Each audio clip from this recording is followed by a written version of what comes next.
진지하고 감동적인 찬양 진심으로 감사를 드립니다.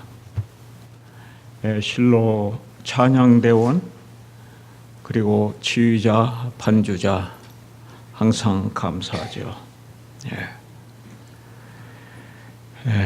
우리 성도 여러분 그동안 안녕하셨습니까? 반갑습니다. 환하게 웃는 모습이 아름답습니다.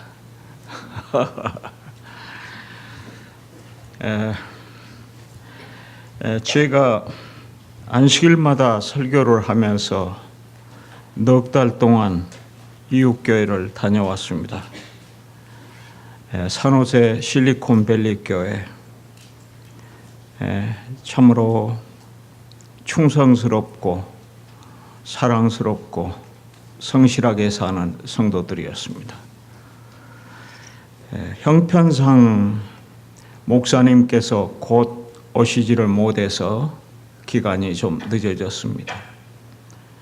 12월 어느 날 우리 임 목사님께서 저에게 전화를 주셨더라고요. 산호세 실리콘밸리 교회에서 목사님이 떠나가시는데 새로운 목사님이 오시기 전까지만 좀 정영근 목사가 좀 와서 설교를 해 주었으면 좋겠다. 그렇게 하는데 어쩌면 좋을까요? 이 목사님의 말씀이었습니다. 그래서 제가 가지요. 여기 큰 교회가 가까이 있는데 그런 사정일 때 돌봐드려야 되지 않겠습니까? 그래서 저는 몇 안식일 일하고 돌아올 줄 알았는데 4개월이 됐습니다. 이제 다음 안식일 아니면 그 다음 안식일 아마 그쯤 해서 사정상 앤드루스 세미나리에서 공부를 마치고 오실 목사님이 도착하게 될 것입니다. 이웃교회 위해서 많이 기도했으면 좋겠습니다. 사랑스러운 분들이었습니다. 오늘 저는 간증담 설교 이렇게 제목을 걸었습니다. 사랑하신 여러분, 저는 성도님들의 간증담이나 신앙 경험담을 들었으면 좋겠다는 생각을 항상 갖습니다. 왜 그러냐고 그러면 제7일 안식일 예수 재림교인이 어떻게 하여 되었는가? 이것이 저에게는 항상 궁금하고 듣고 싶은 얘기였거든요. 그리고 저는 재림교인의 가정에서 태어나고 또 우리 재림교회가 우리가 사는 마을에 그렇게 있었기 때문에 재림교인들이 될 때 어떻게 체험하는 것들, 어떤 시련들 그런 것들을 경험해 보지를 못했어요. 그래서 저는 여러 성도님들을 통해서 경험한 그 경험을 통해서 은혜를 받곤 늘 그렇게 합니다. 그리고 우리가 성서적으로 또 깊은 신학적인 어떤 이념에 있어서도 우리가 들음으로써 은혜를 받게 된다 그렇게 생각을 합니다. 그래서 시간이 있으면 6가지 혹 7가지 이런 내용에 대해서 오늘 간단하게 이렇게 간증 섞어서 그렇게 해서 말씀을 드리고자 합니다. 제가 어렸을 적에는 여기 요한복음 3장 16절이 나오게 됩니다만은 우리 성도님들 옛날에 신앙할 때 다 요한복음 3장 16절 하나님의 세상을 이처럼 사랑하사 독생자를 주셨으니 이는 그를 믿는 자마다 멸망하지 않고 영생을 얻게 하려 하심이라 그렇게 말씀했지 않습니까? 이 말씀 속에는 구주가 들었어요. 그 성경 말씀 가운데 그리고 그 말씀 가운데 사랑이 들어 있어요. 또 하나는 무엇입니까? 구원이 들어 있어요.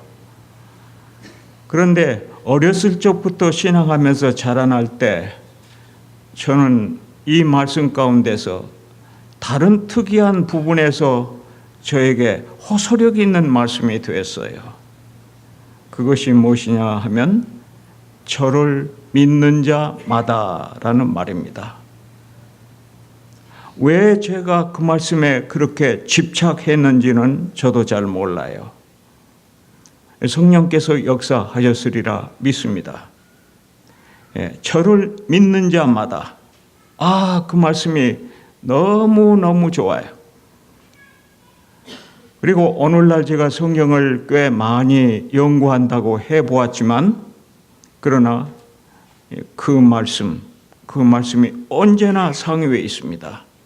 저를 믿는 자마다. 또 이 말씀을 조금 다른 말씀으로 말한다면 누구든지,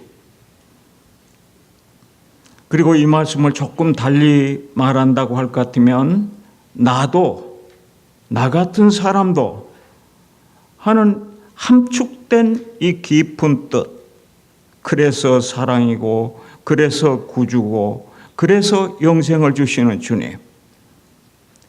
그래서 저는 요한복음 3장 16절을 지금도 그렇게 사랑하고 좋아합니다.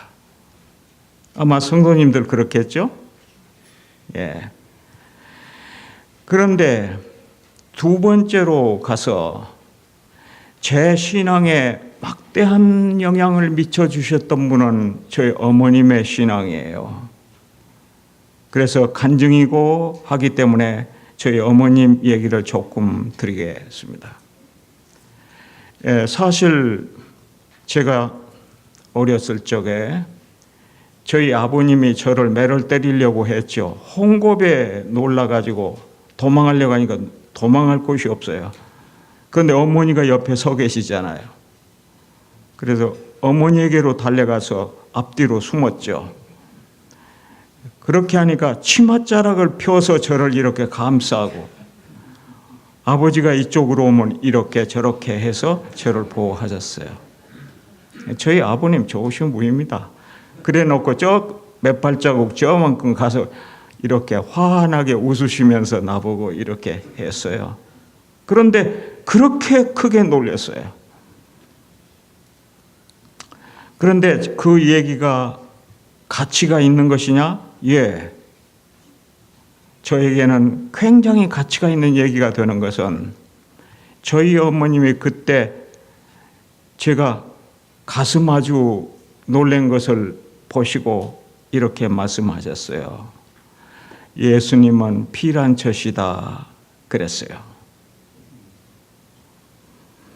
일반적인 어떤 사실 속에서 금방 예수님을 적절하게 소개하는 그 어머님의 말씀이 제게 감동을 주어서 지금도 머릿속에 그렇게 남아 있습니다. 여러분 6.25 동란을 경험해 보셨죠? 6.25 동란을 경험해 보지 못한 세대도 계시겠습니다만, 그때 석 달 동안 여러분 우리 한국 땅은 이북에서 온 인민군들로 가득 찼죠. 저희들은 교회 폐쇄됐습니다. 교회 예배도 못 보고, 그리스도인은 다 죽인다고 하는 판이기 때문에 숨어들었습니다. 지하교회가 됐어요.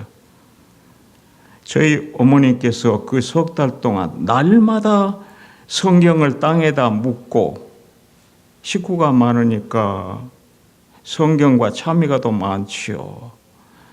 독 속에다 이어가지고 땅 속에 묻고,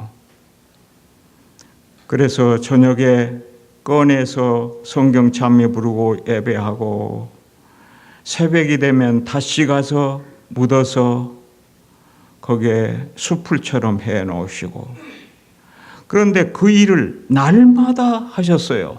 제 기억으로는 하루도 빠진 바가 없었어요.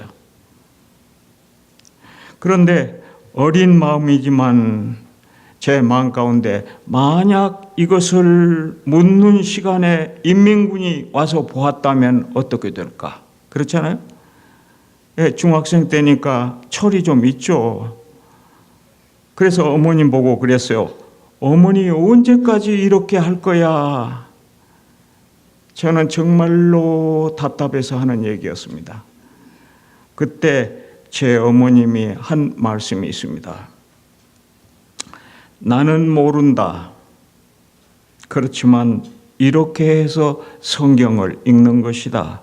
그랬어요. 얼마나 제가 감동을 받았는지 모릅니다. 제가 이후로 살아갈 때도 그렇게 어려운 시대, 그때 성경을 하루도 빠짐이 없이 읽으면서 묻고 파고 하는 일을 볼 때 제 어머님의 신앙을 능가하기가 힘들구나 하는 생각까지 해보게 되었습니다. 또 하나는 저희 어머님 가마 중에 하나는 안식일 문제입니다. 제가 줄곧 중고등학교 때 안식일을 잘 지켜왔습니다. 그런데 고등학교 2학년 때 새로운 선생님이 오셔서 선생님 말씀을 잘 듣지 않는다는 그런 입장에서 그 선생님이 화가 나셨어요. 그러면서 퇴학 처분, 오래전부터 이 얘기 오던 퇴학 처분이 내일이라고 저에게 선고를 해 주셨습니다. 내일은 와서 너희가 마지막 공부를 하고 사라질 날이다. 지금 생각하면 어떻게 부모님에게 그런 연락 없이 학생을 퇴학시키는지 몰랐습니다. 그래서 제가 가장 염려스러운 것은 어머님이셨습니다. 물론 아버지. 왜냐하면 만약 제가 퇴학이 되고 보면 우리 어머님이 얼마나 상심이 크고 낭망할까 하는 것이었어요. 그래서 내일이면 퇴학이 되는데 오늘 어머님에게 제 얘기라고 안 하고 가령 하는 식으로 얘기를 했죠. 어머니, 가령 안식일 문제로 내가 학교에서 퇴학이 된다 그러면 어머님은 어떻게 생각하셔요? 이런 식으로 물었어요. 그랬더니 어머님께서 하는 말씀이 정중한 태도로 저를 바라보면서 하는 말씀이 다니엘같이 초신해야지 머리에 남아 있습니다. 아, 됐다.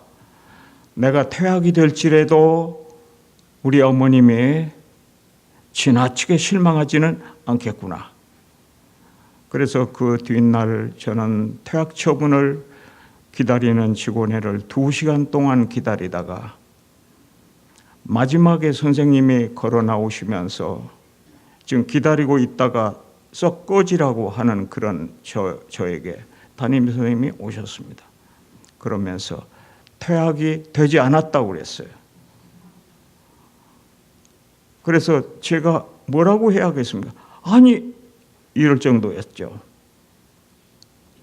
2시간 동안을 너를 가지고 직원회를 하면서 손들어 표하고 손들어 표했지만 동수였다.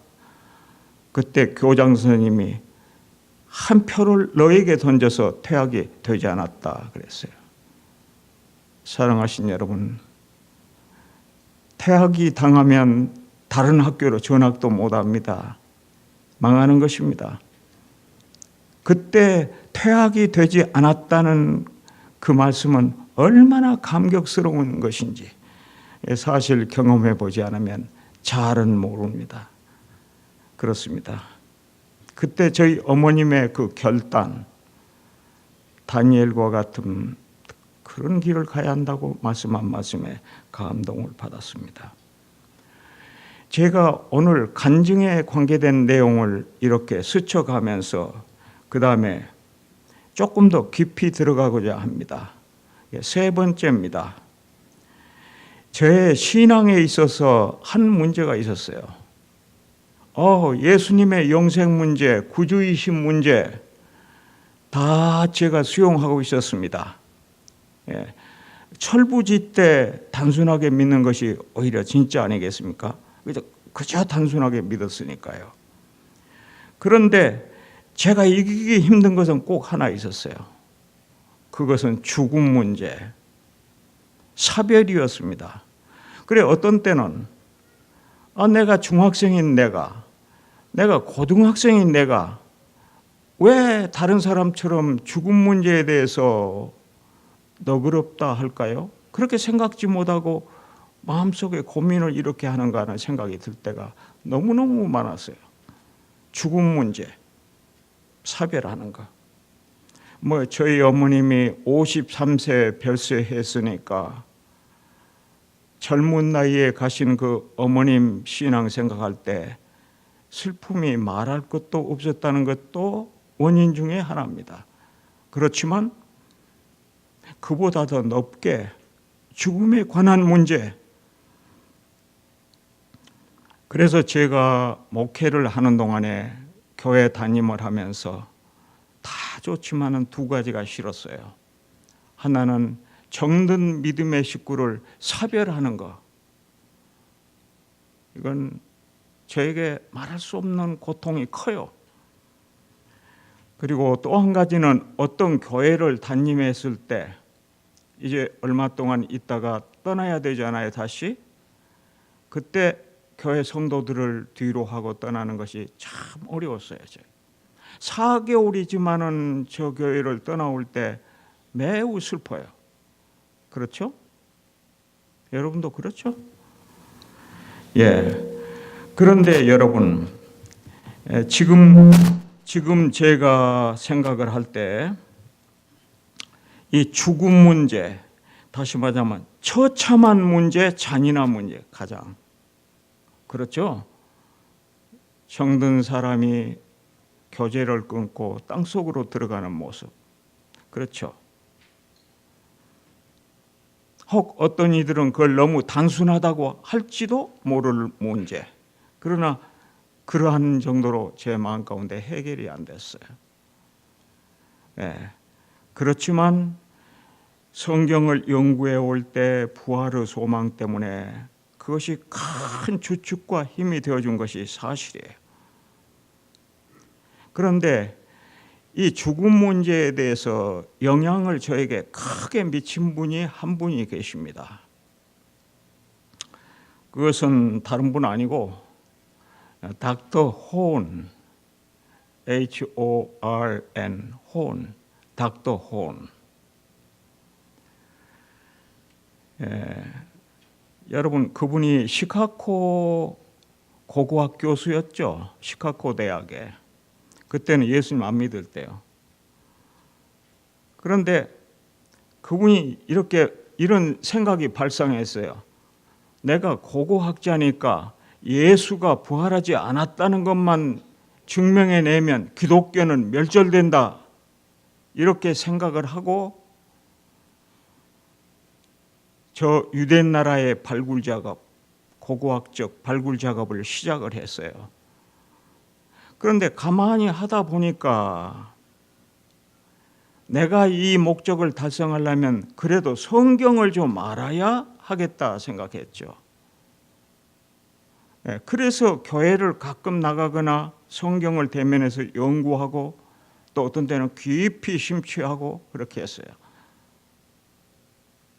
그런데 이분이 말할 수 없이 오랜 동안 그렇게 했는데 결론이 났어요. 그래서 자기에게 손을 들었죠. 예수는 부활했다. 고고학적으로 발견할 수 없다. 결론을 내렸죠. 이 얘기를 조금 끊어버리고 마지막을 얘기하자면 그분이 마지막에는 앤드루스, 우리 제7안식일 예수님교 신학대학인 앤드루스에 와서 그곳에서 교수로 있을 때였습니다. 그때는 말할 수 없는 신실한 우리 그리스도인. 그렇죠? 그분이 강의하는 것을 제가 들었어요. 이제 필리핀 세미나리에서 제가 공부할 때 그분이 강의한 것을 들었고 제가 깊은 감동을 받았어요. 그것은 무엇입니까? 그리스도께서 부활했다고 하는 너무나 절실한 이야기와 더불어 자기가 죽어도 살 수 있다는 확신, 그게 저에게는 말할 수 없는 큰 복음이 됐어요. 그래서 죽음에 대해서 담대해보자 마음 가운데 그렇게 생각했죠. 물론 우리 인간적으로 슬프지만은 그러나 승리할 수 있게 된 것을 인해서 무한히 하나님 앞에 감사하게 생각합니다. 그래서 죽음 문제를 생각할 때 제가 내 성경절을 언제나 마음속에 힘으로 생각해요. 그것 중에 하나는 계시록 14장 13절, 계시록 14장 13절. 또 내가 들으니 하늘에서 음성이 나서 이르되 기록하라. 지금 이후로 주 안에서 죽은 자들은 복이 있도다 하심에 성령이 이르시되 그러하다 그들이 수고를 그치고 쉬리니 이는 그들의 행한 일이 따름이라 하시더라. 그들이 수고를 그치고 쉬리니, 얼마나 기쁜 뜻이 있습니까? 참호감이 사실이지만 이것은 구속의 경륜을 성취하는 과정에서 쉬는 것이다, 이렇게 생각할 수가 있었습니다. 그리고 지금 여기 나타나지 않을지 모르겠습니다만은 여러분 잘 아는 성경 말씀 또 하나 있겠습니다. 모든 눈물을 그 눈에서 씻기심에 다시 사망이 없고 애통하는 것이나 고가는 것이나 아픈 것이 다시 있지 아니하리니 처음 것들이 지나갔음이르라. 계시록 21장 4절. 얼마나 슬프고 얼마나 고통스럽고 고하고 합니까? 그러나 새 예루살렘에서는 그것이 없다는 사랑스러운 이 말씀 힘이 됩니다. 사망의 이김에 삼킨 바 되리라는 이 말씀 고린도전서 15장 54절도 제 마음에 큰 힘을 줍니다. 그리고 또 하나 중요한 말씀은 계시록 22장 20절, 성경 가장 마지막에 나오는 말씀이시죠. 이것들을 증거하신 이가 이르시되 내가 진실로 속히 오리라 하시거늘 아멘 주 예수여 오시옵소서. 여러분 자주 보시기를 바랍니다. 이 말씀 아멘 주 예수여 오시옵소서. 깨끗한 심령으로 우리는 늘 부르짖어야 되겠지요. 이런 과정을 겪으면서 지금까지 살아왔지 않습니까? 그래서 네 번째, 요 사이도 제 가슴에 흥분을 주는 내용, 비교 종교학 이야기입니다. 여러분 옛날에는 유교를 믿으면 유교만 연구했어요. 불교면 불교만 연구하고요. 옛날에는 마호메 교면 마호메 교만, 브라만 교면 브라만 교만 연구했죠. 그런데 지금은 그런 시대가 아니에요. 그렇지 않고 어느 종파가 됐을지라도 비교 종교학이라는 것이 있어요. 학술상으로 비교 종교학이 있어요. 이런 신학대학원에 가면 비교 종교학을 한 학과로 공부를 하지 않습니까? 그런데 여러분, 이 비교 종교학에서 어느 교파든지 다 같이 생각하면서 마음속에 생각할 수 있는 탁월한 것이 있는데 그 탁월한 것이 무엇이냐면 종교는 기독교다 하는 것입니다. 저는 이것에 대해서 쾌거를 느낍니다. 사실은 세상에 하나님 외에 신이 없죠. 그냥 사람들이 만들어서 종교가 있는 것처럼 해서 이교들이 있고 다신교가 있고 그렇지 않습니까? 그런데 기독교가 여러분 탁월한 종교라고 일반적으로 인정을 해요. 유교인도 불교인도 브라만교도 마호메교도 기독교가 탁월하다 이렇게 봐요. 제 얘기가 아니에요. 얼마나 귀한 복음이 확실하게 드러난 시기입니까? 왜 그런가에 대해서 세 가지가 있습니다. 첫째, 창조 문제를 성경처럼 말하는 종교는 없다, 이것입니다. 간단하게 맞아. 두 번째, 사랑의 종교라니 이건 기독교밖에 없다. 어떤 종교는 증오의 종교가 있어요. 그래서 보복하고 그것을 망치를 들고. 그리고 세 번째는 품성 변화에 대한 체계적인 말씀이 기독교를 따를 수 없다.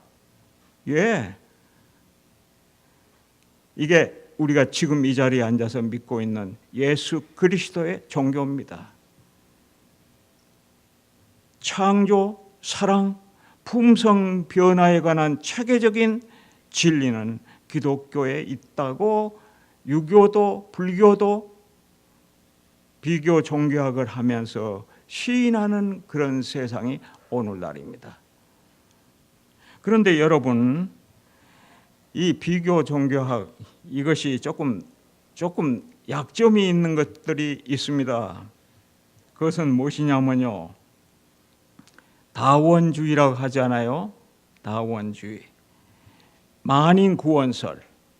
어느 종교든지 다 구원 얻을 수 있다 그래요, 오늘날. 불교도 유교도 기독교도 모두. 그래서 신부와 기독교 목사가 얼싸안고 우리 다 같이 천국 간다고 하고 그런 소리 해요. 뉴욕에 있는 어떤 교회에서는 목탁을 치는 스님을 들여놓고 그 행사를 하게 하는 일까지 타락하고 있습니다. 이것은 어디서 온 것이냐면 비교 종교학에서 오는 폐단입니다. 제가 꼭 성경책을 읽고 싶어요. 이 다원주의, 만인 구원설이 정말로 맞느냐? 성경으로 증명할 때 딱 한 절만 보면 돼요. 한번 봅시다. 사도행전 4장 12절. 사도행전 4장 12절. 다른 이로서는 구원을 받을 수 없나니, 예수 이름 아니고는 없나니, 천하 사람 중에 구원을 받을 만한 다른 이름을 우리에게 주신 일이 없음이라. 이 성경 말씀이 옛날에 기록되었지만 이 한마디가 전체를 묵살시키잖아요. 다른 이름이 없어요, 그리스도 외에. 너무나 감사하지 않을 수가 없습니다. 그리고 다섯 번째입니다. 점진적인 계시록 연구라고 한 것이 중요해요. 우리가 사실 계시록을 공부하려면요, 한 절 한 절 한 절 이렇게 연구가 완성이 된 다음에 제목적으로 연구를 하고 그 다음 단계, 그 다음 단계, 그 다음 단계를 연구하면 계시록이 환하게 머리에서 체계화돼요. 그래서 도달하는 것이 바로 이 사상입니다. 이 세 가지에 이르게 돼요. 하나는 종교는 예수님 오기 전까지 타락한다는 것입니다. 성경이 말하고 있지 않습니까? 바벨론. 그 다음에 두 번째는 무엇입니까? 세계 종교가 연합해 갈 것이라고 하는 사실입니다. 두 번째 통로가. 그 다음에 세 번째 통로는 하나님의 참 백성이 결국은 있어 끝날에 구원 얻는다고 하는 세 가지 통로를 볼 수가 있어요. 세 가지 안경을 볼 수가 있어요. 그렇습니다. 계시록을 연구하면. 사랑하신 여러분, 저는 이 연구 결과로 이르러 온 이 세 가지 체계화된 내용에 대해서 무한한 감사를 느낍니다. 여러분, 이 세상 그렇게 됩니다. 지금이 우리가 보통 종말 시대라 그러지 않습니까? 맞습니다. 이 세 가지 쌍안경이 아니라 세 가지의 그 관을 통해서 보면 지금이 종말 시대입니다.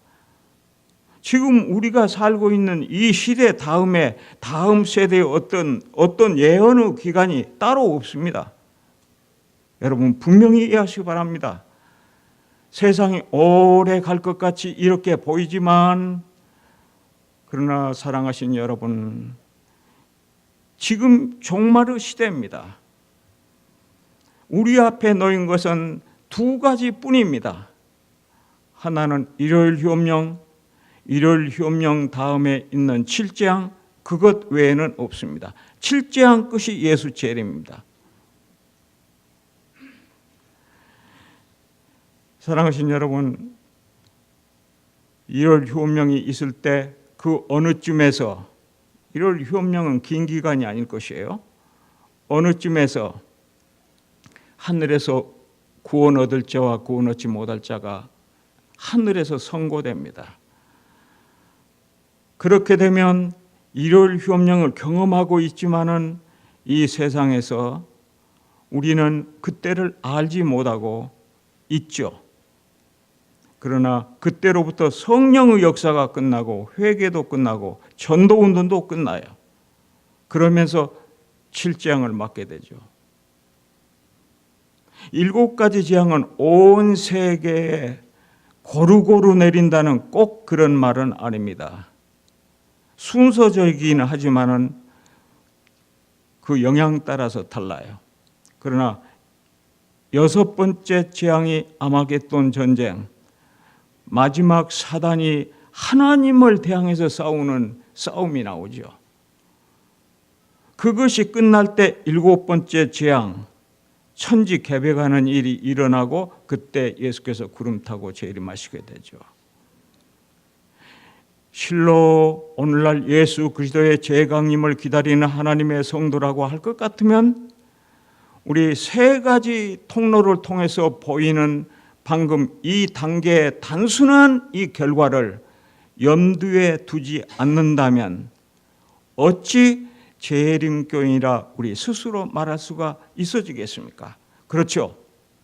그렇죠. 그래서 오늘 우리 이 자리에 계시는 우리 모든 성도님들께서 정말 예수님의 재림을 맞기 위하여 준비하는 삶, 그때를 확실히 바라보고 살지 않은 말씀을 간절하게 드리고 싶은 마음이 제 마음입니다. 예, 간증을 말한다고 하면서요, 이렇게 고면하고 있네요.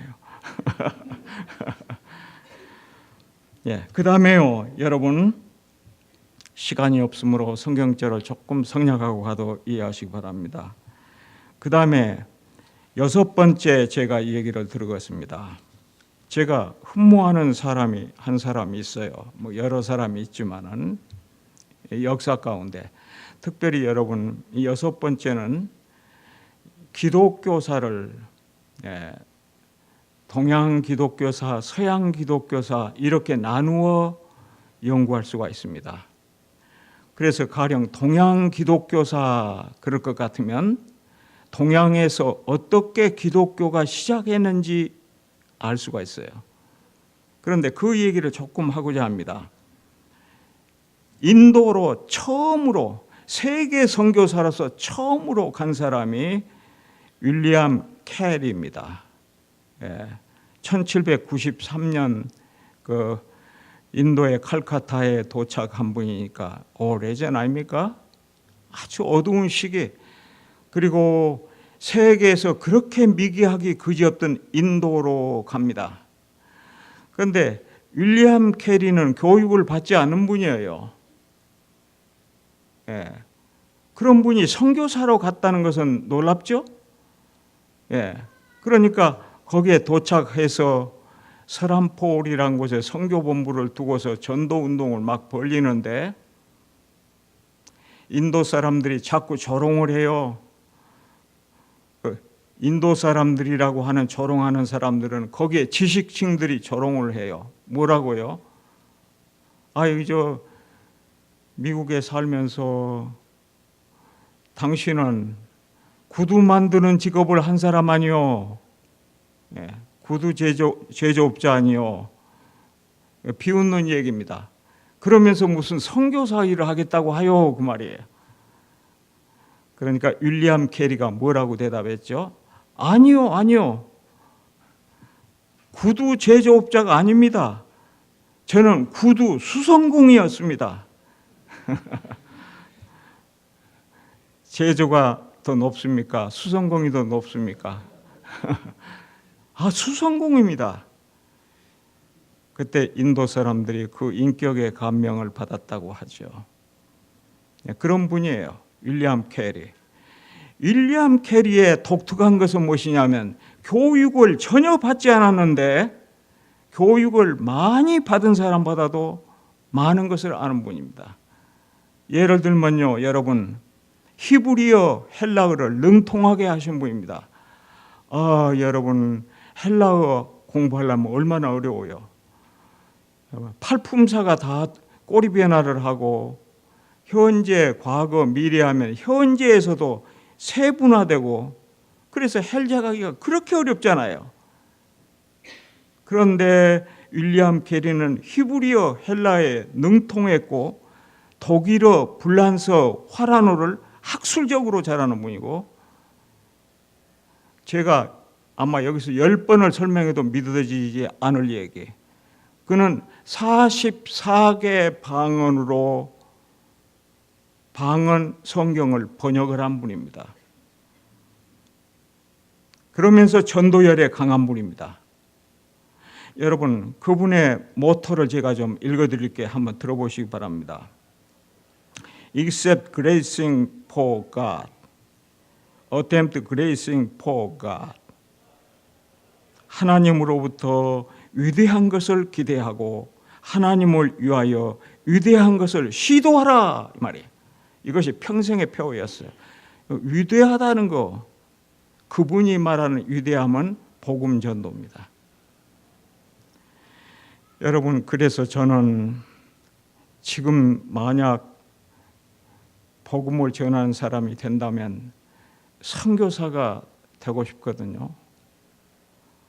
그런 마음이 지금도 가슴에 있어요. 근데 늦었어요. 제가 한국에서 이쪽으로 이민해 올 때도요, 저는 이렇게 외국풍에 대해서 뭐 그런 일에 대해서 제가 발이 앞서고 마음이 앞서고 그런 사람이 아닙니다. 있는 대로 그냥 사는 그런 성격이죠. 그러나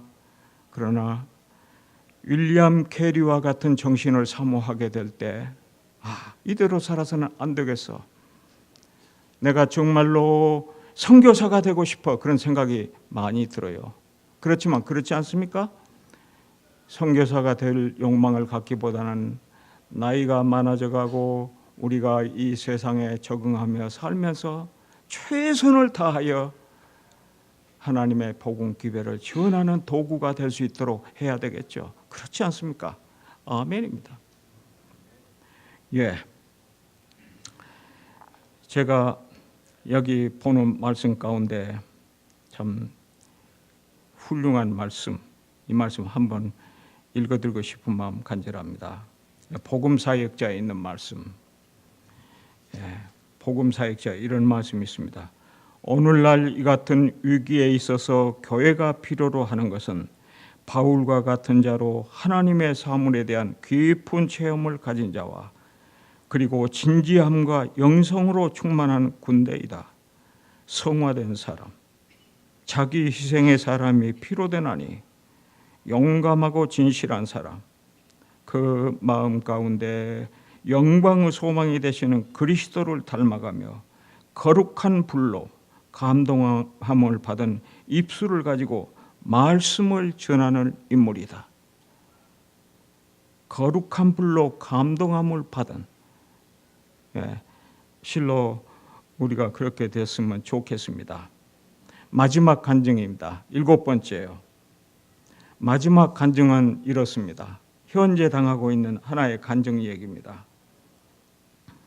우리가 아침 저녁 순간순간 하느님 앞에 나가지 않습니까? 근데 하나님께서 제게 성령의 감동으로 말씀해 주셔서 그런지 하나님 앞에 나갈 때는 이런 자세를 취합니다. 하나님, 저는 아무것도 아닙니다. 멍청입니다. 미련입니다. 하나님 알아서 해 주십시오. 저는 아침에 잠자고 일어나서 이불에서 기도할 때도 어떤 말을 조리 있게 하는 기도보다 하나님 일어났습니다. 알아서 해 주십시오. 멍청합니다. 따르겠습니다. 이런 정신입니다. 나는 이 신앙 철학을 땅속으로 들어갈 때까지, 주님을 맞이할 때까지 견지하려고 합니다. 왜? 그렇게 살아가서 그런지는 몰라도 한 걸음 한 걸음 주님께서 제 앞길을 인도하신 것 같거든요. 그걸 느껴요. 아, 성령이 내 마음에 감지하는구나도 알 수가 있는 것 같아요. 그래서 저희 집에서 가장 저희 집사람과 많이 쓴 용어 중에 하나가 섭리입니다. 무엇이 이렇게 되면 섭리야. 또 저희 집사람이 저보고 그거 섭리야. 하나님 섭리야. 그 말을 많이 쓰게 됩니다. 한 발자국 한 발자국 인도하는 섭리를 알게 되니 지극히 감사합니다. 오늘 간증 시간에 제가 그 말씀을 드리고 싶습니다. 제가 그런 얘기를 언젠가 했던가 모르겠습니다. 제가 디트로이트 살 때요, 그 미시간주에서는 연말에 한 번씩 수학 운동을 해서 돈을 이렇게 마련하잖아요. 그래서 모든 교회 성도들이 다 참여하잖아요. 저도 우리 내외도 참여했어요. 그래서 저는 1년에 한 8,000불씩 수확을 했어요. 한 곳에서 2불, 1불 그렇게 얻지만은, 그래서 8,000불을 보내고 나면 가슴 뿌듯하고 좋지요. 예. 물론 8,000불의 도움을 위해서 어떤 사람에게 유익을 바라지만은 그저 저희들의 정신 믿음의 수양을 위해서 참 보람이 된다 하고 했죠. 하루는 그 디트로이트가 얼마나 큰 도시입니까? 생전 가보지 못한 저 끝터리를 갔거든요. 아마 1시간 내지 1시간이 뭡니까? 한 2시간은 가가지고 끝에를 가서 거기서 수학운동을 온종일 하고, 해가 지지 않습니까? 해가 지는데 저는 차를 몰고 돌아오고 싶은데 저희 집사람이 조금 혼할 때 더 하자는 거예요. 예. 그래서 이렇게 약속을 했어요. 내가 파킹을 딱 길에 해놓고 저희 집사람 이 길을 한 바퀴 잘 돌아서 그렇게 해서 오면 집으로 가자 했어요. 그러자 저희 집사람 떠났어요. 그런데 한참 보니까 아물아물하게 저어지는데 아무래도 어두워지면 여기를 못 올 것 같아요. 그래서 제가 차를 몰고 찾아다니는 거예요. 그런데 아무리 찾아도 없어요. 아까 보였는데 없어요. 그래서 이렇게 저렇게 찾다 보니까 제가 돌아갈 것을 생각지 않고 마구 막 다녀버려서 생전 처음 가는 그 길거리를 알 길이 없어요. 나중에 어느 다리를 걷는 것 보니까 제가 왔던 길이 아니에요. 여러분, 30분을 이렇게 방황할 때 제 마음의 이 걱정은 저희 집사람이 지인지 길 마치고 와서 거기 왔을 텐데 차가 없으면 어떻게 할까? 어떻게 할까? 예. 그래서 제가 한 군데 차를 멈춰놓고 기도를 했습니다. 하나님 아버지, 이거 아무것도 아닌 사람입니다. 뭐 소원이 이렇게 있네요. 만나게 해주십시오. 뭐 이런 식으로